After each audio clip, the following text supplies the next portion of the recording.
Mbote. D'abord, qu'on se présenter d'abord dans Bazo Landayo, Zali Nani.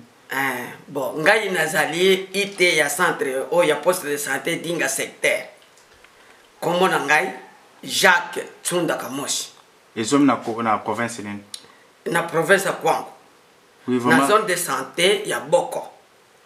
Nazali pe na secteur ya Dinga, nazali pe originaire ya Dinga. Moi na mboka to yaki poto yeba na mukuse poto kutivi no un peu pressé pour na kokende ko pesa bato ba vaccin et na mukuse to yaki to yeba ba difficulté nini oyo bino vraiment bozo kutana nango na niveau ya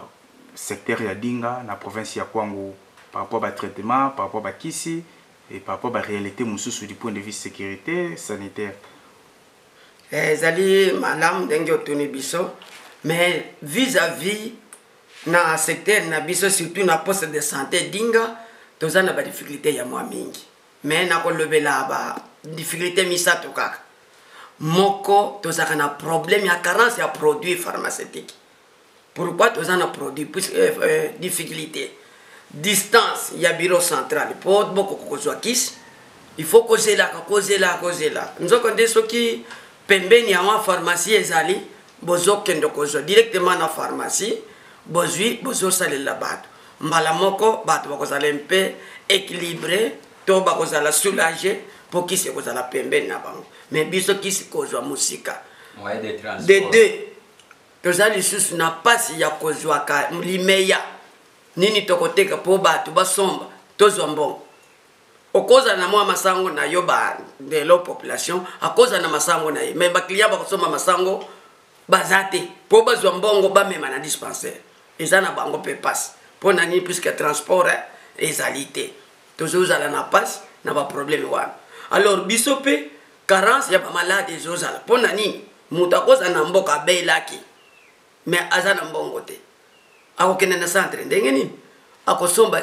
aspirine diclofenac ndenge nini eloko nini ezozanga mbongo na sur terrain ezomona na penza te bato bakoza na manyoko na bango bakoteka ngo ndenge nini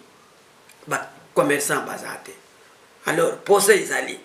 tomona ka penza bato basomba biloko bayaka tangu bato bazosomba biloko mbongo ezoleka na circulation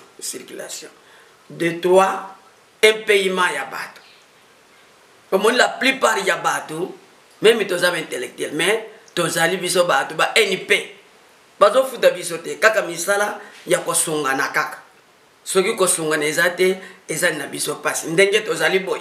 tozoko kemba pona tinetali mbongo na bisika tozali. Oui, bozo kende pe ko pesa vaccin vraiment ba difficulté ni beaucoup tana nango na kotambola par rapport à vaccin. Oh, OK. Pona vaccin to tambola ka ba distance kaka makolo okomona bisika musu to ko kende 5 heures na démarche kaka makolo mais moi nanzala pe